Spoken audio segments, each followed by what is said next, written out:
faro ciego. Gira sin luz, el faro gira siempre,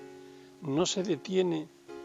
gira y mudo mira como nadie lo mira, nadie quiere mirar un faro ciego, el faro roto, tan inútil que nunca lo veríamos. Nadie lo necesita, se apagó,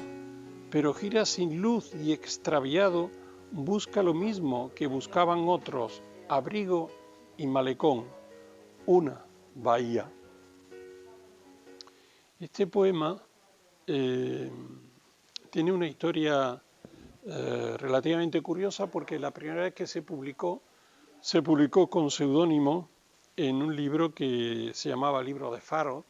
donde yo hacía un estudio de la metáfora del faro como símbolo de la razón, con un prólogo donde explicaba la degradación de la razón ilustrada en el mundo contemporáneo, así como también la degradación de la propia metáfora y la degradación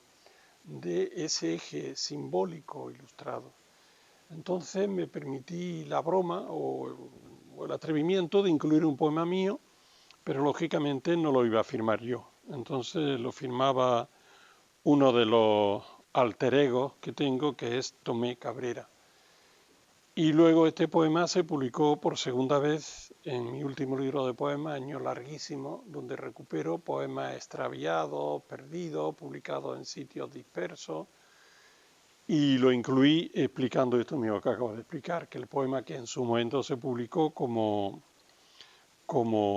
ajeno, pues ahora aparecía ya con la firma de su autor. Y está incluido en este cuadernito que tan generosamente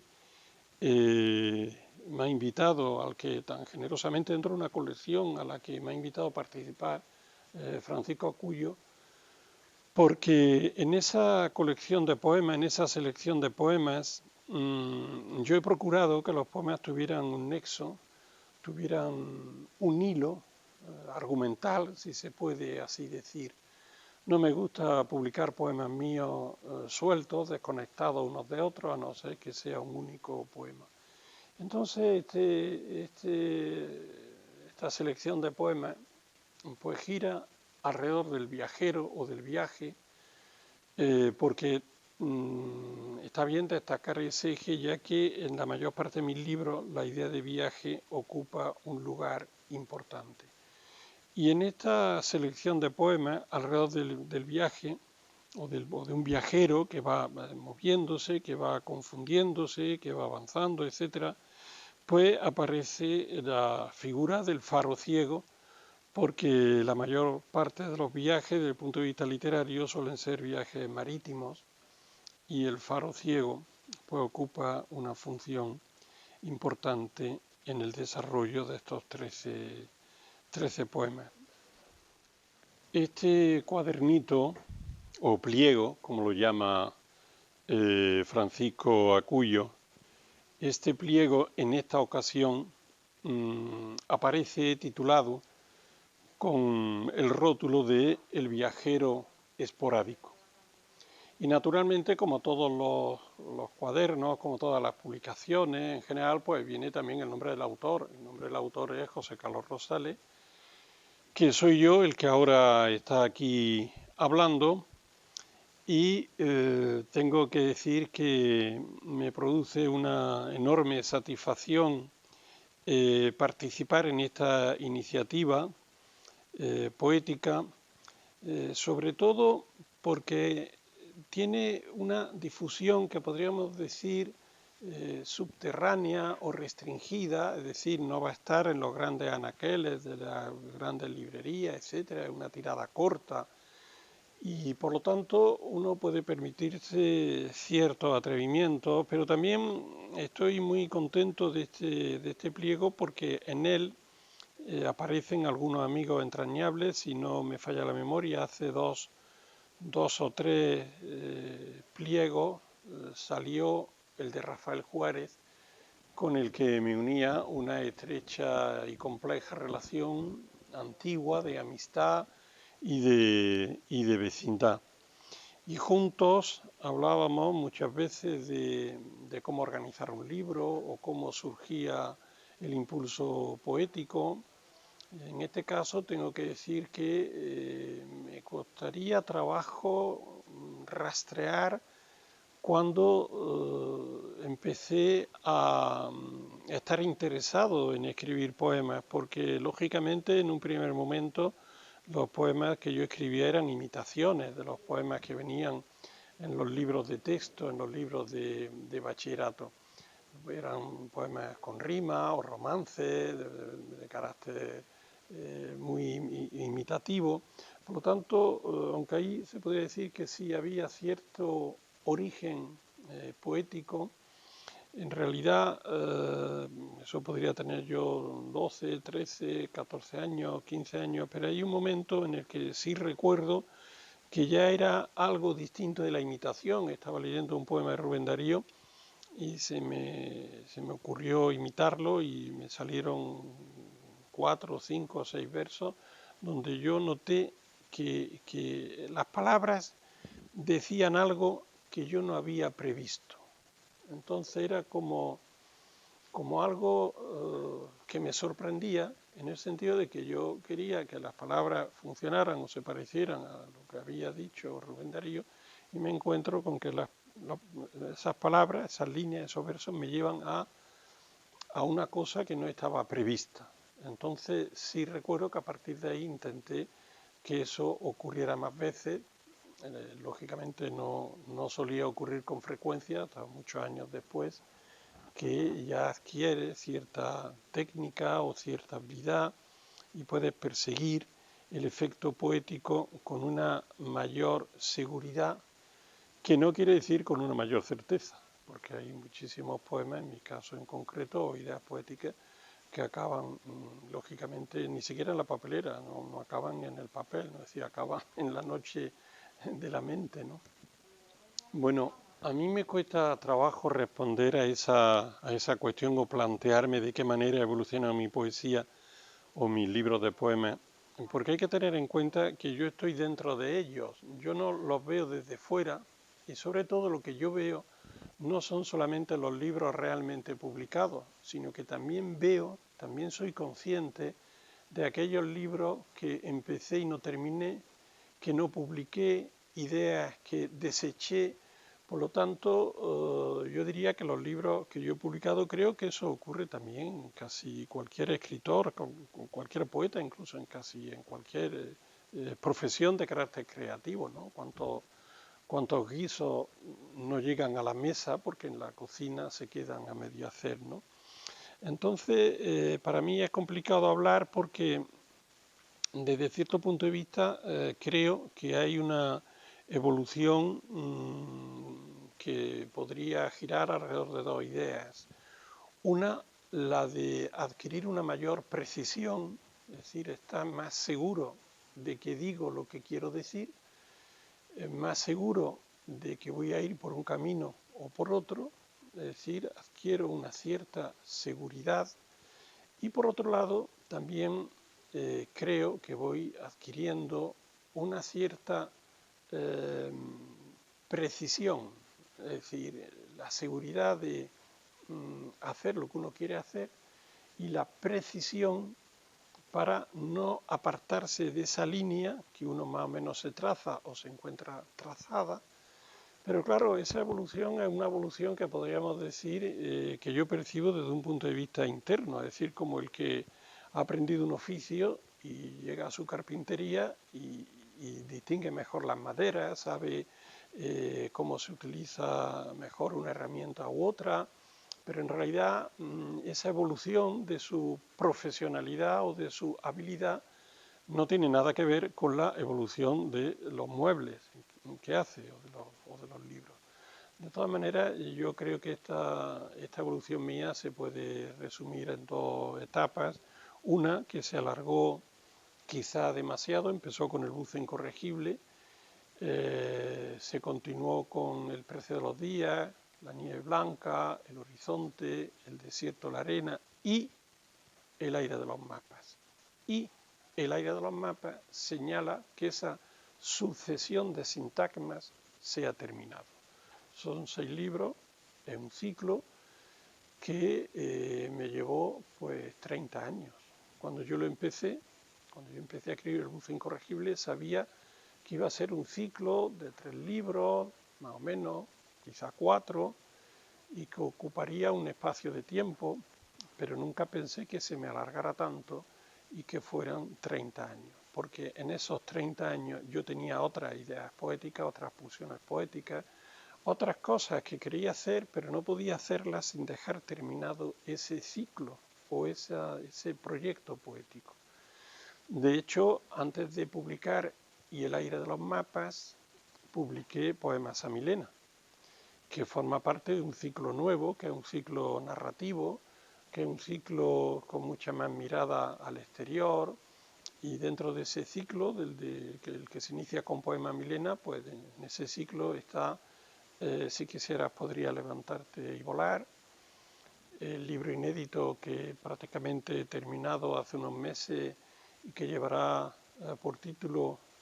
Alguien lleva una piedra escondida en la ropa. Nada más que esos 3 títulos, Poema Milena, Si quisieras podría levantarte y volar, etcétera, se nota en la titulación que aluden a acciones, hay historia, hay una narración, también la forma versal es de otra manera, de manera que esta situación o este momento en el que estoy sería un segundo momento poético que espero que no dure 30 años, entre otras razones porque quiero hacer un tercer ciclo y un cuarto, y siempre escribo pensando que tengo 20 años y toda la vida por delante. Pero mira el calendario, el primer ciclo me ocupó 30 años y este de Poema Milena empezó en el 2011, estamos en el 2021 y solo han salido 2 libros y tengo proyectados como mínimo 2 más, de manera que a 2 libros cada 10 años este ciclo no lo acabaré hasta el 2031 y entonces empezaré el tercer ciclo. En fin, muy complicado, muy complicado. Pues yo tengo una enorme curiosidad por saber cómo habría sido mi vida, no solamente sin escribir poesía, sino sin haber leído nunca poesía y no tener ninguna relación con la literatura. ¿Cómo habría sido mi vida si yo me hubiera dedicado, por ejemplo, a la química?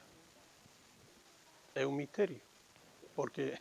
realidad no puedo responder a eso, pero a veces pienso, y lo hablo con gente de otras profesiones o que tienen otras dedicaciones,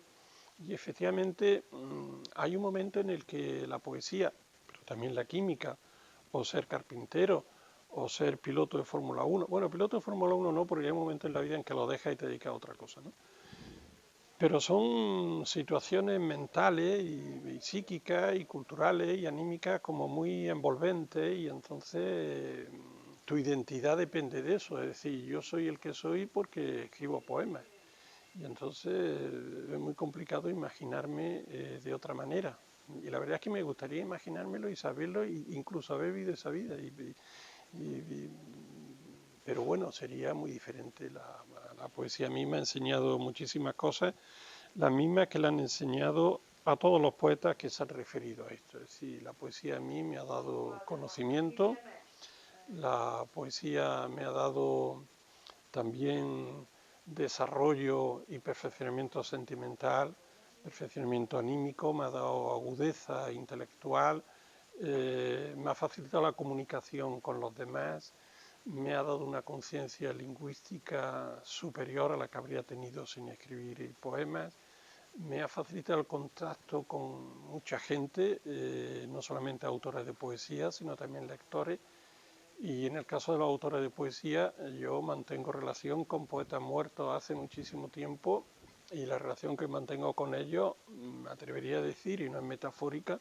mantengo con ellos una relación personal. Es decir, yo mantengo una relación personal con José Hierro, aunque en el caso de José Hierro lo conocí, pero mantengo una relación personal con Petrarca. Yo mantengo una relación personal con Petrarca o con Garcilaso. Mantengo una relación personal con Gustavo Adolfo Bécquer, pero es porque ellos hacen lo mismo que hago yo y me lo imagino haciéndolo, y de alguna manera pues hay un diálogo y hay no sé, una especie de espacio compartido y por lo tanto la poesía me ha dado todo eso, es decir, me ha dado muchísimas cosas, entre otras que estemos aquí hablando. Y efectivamente no me imagino sin eso, no me imagino sin esas conexiones, sin esas interrelaciones que naturalmente son muy positivas desde todos los puntos de vista y me han hecho mejor persona de lo que soy, facilitándome conversaciones pues muy entrañables que no sé yo si la habría tenido igual un químico. No es que los químicos no tengan conversaciones con la gente acerca, porque la química nos rodea por todas partes, o la física, o las matemáticas, pero no sé, los profesores de literatura y los escritores tenemos esa especie de facilidad de hablar de lo que pasa cada día, de lo que cada uno siente o desea, de lo que a alguien no le hubiera gustado que pasara, ¿no? Entonces eso es muy, no sé, algo palpitante, algo muy vivo, algo muy querido por mí y muy interesante.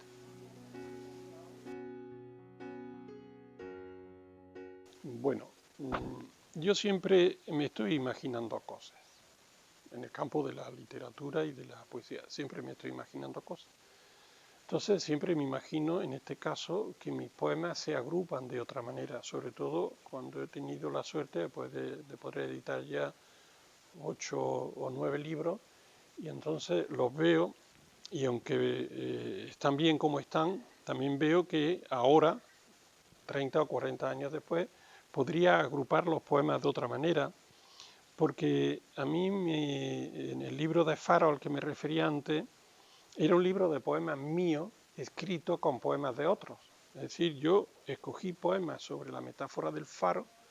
y no escogí todos los que se han escrito, escogí los que a mí me servían para la finalidad que yo tenía, que era ver la degradación de la metáfora de la razón. Pues yo he pensado muchas veces en agrupar mis poemas de otra manera. Una vez di una lectura que me presentó Juan Carlos Rodríguez y los poemas, todos los poemas que leí, iban sobre la idea de la extinción o de la muerte. En este caso, me había rondado muchas veces la idea de reunir poemas míos que hablaran del viaje o del viajero, que el protagonista fuera un viajero. De manera que aproveché la ocasión y el trabajo vino no solamente de escoger los poemas, sino de escoger ese número de poemas, porque no quería escoger 13, porque es un número feo, pero 11 era demasiado, 15 me parecía también demasiado enorme, el número 11 demasiado pequeño. Se quedaron en 13 y sí, me costó cierto trabajo rechazar uno, poner otro, pero estoy contento con la selección que he hecho porque yo creo que el lector va a acompañar a este viajero esporádico y está construido con poemas de todos los libros de ese ciclo al que yo me he referido antes, más poemas de años larguísimos, el último libro y tal, y hay 2 inéditos que si te parece bien podría leer uno de esos inéditos eh, que efectivamente también está hablando del viajero, porque el viajero es una persona que va moviéndose por unos espacios, va mirando y tal. Entonces este poema se llama Pájaro Verde. Entonces se supone que el viajero habla de lo que ve, o alguien le habla a él para que se fije en algo, porque no es un viajero que va siempre solo, es un viajero que va acompañado, en muchos momentos hay un plural en los poemas, y este poema se titula Pájaro Verde y dice así: mira la piedra donde un pájaro verde se posa cada día. Mira la piedra, mira el aire, mira los pájaros que pasan. Fíjate bien que solo hay uno con un trozo de papel en el pico. Parece que no sabe que lo lleva. Blanco papel tan diminuto que nadie notará lo que está escrito. Solo palabras desbordándose, letras tan húmedas que borran lo que quieren decir, no lo que dicen. Mira ahora la piedra donde estuvo aquel pájaro verde que anunciaba cambio de clima, nueva época. Bueno, este pliego, porque el nombre que utiliza Francisco Acuyo es el de pliego, este pliego o cuaderno se va a presentar en la librería Picasso el viernes de esta semana, que si no me falla la memoria o el cálculo es 1 de abril a las 7:30. Así que en el acto esta conversación se ampliará con Francisco Acuyo, con el editor de Entorno Gráfico, porque así lo hemos hablado, en el sentido de que lo más interesante para la gente que venga y para nosotros mismos es hablar de lo que hemos hecho, de lo que vamos a hacer y de someter al aprecio de la gente que venga, pues este objeto en el que Francisco Acuyo de una manera y yo de otra, y Entorno Gráfico de otra, otro tercer punto de vista, hemos puesto ilusión y hemos puesto nuestros mejores deseos. Así que esperamos que el viernes esta conversación se alargue y sea, bueno, estupenda, no solamente por lo que diga yo, sino sobre todo por lo que digan los demás.